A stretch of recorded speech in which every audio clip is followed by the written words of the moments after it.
Back in 2017, DreamWorks made a movie called Captain Underpants, the first epic movie. But before I can tell you that story, I have to tell you this story. 20 years prior, in 1997, Dave Pilkey blessed us all with The Adventures of Captain Underpants. I grew up with these books, which explains a lot about me. But I was the perfect age to enjoy these books with each new installment. I read Captain Underpants and the Attack of the Talking Toilets. I read Captain Underpants and the Invasion of the Incredibly Naughty Cafeteria Ladies from Outer Space and the subsequent assault of the equally evil lunchroom zombie nerds. I read The Perilous Plot of Professor Poopy Pants and The Wrath of the Wicked Wedgie Woman. But by the time the 6th book released, I had moved on from reading Captain Underpants to other undergarment material. But over the years, I've always held Captain Underpants in high regard. You might take one look at it and think, oh, this is just silly, stupid potty humor. It's rotting kids' brains. It's inappropriate. It's reckless. It's riddled with typos. And worst of all, it's anti-authority.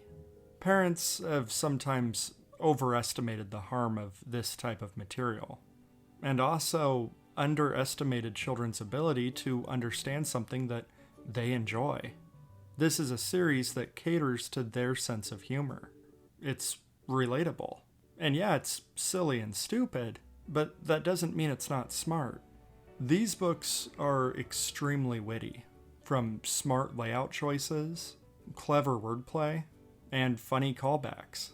Every single page of these books are brimming with personality and fun. So yeah, in 2017, when the animated movie was announced, I was pretty excited. I was just really hoping that they didn't mess it up. To make a long story short, they didn't. The first epic movie is a loving adaptation of the first few books in the series.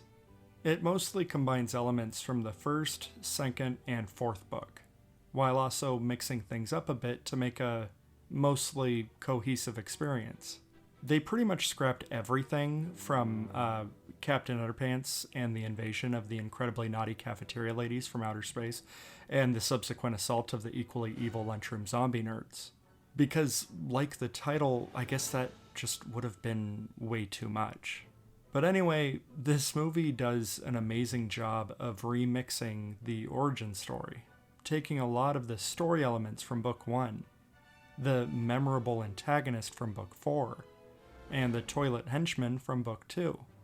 If you're a fan of Captain Underpants, I imagine you have to be a fan of this movie, because this movie is made for the fans, in the same spirit, with the same sense of humor, the same jokes and references, just now in animated form. It's like Flip-O-Rama, but with a lot more images. They even have a whole Flip-O-Rama segment, making a joke about the budget. But that's not all, there's quite a bit of variety here. They use 2D animation, 3D animation, which looks similar to the Peanuts movie, which used this very flat style of animation. But that's not all, they even have this segment where they use live-action sock puppets. This movie is definitely creative and stylish, but it's not gonna be for everybody. The movie is clearly made for sugar-hungry gremlins. It's flashy and fast-paced, and some of the gags and potty humor can be a little exhausting, and a bit repetitive. For some people, this movie is just going to be annoying. But just like with the books themselves, I wouldn't reduce this to mindless trash.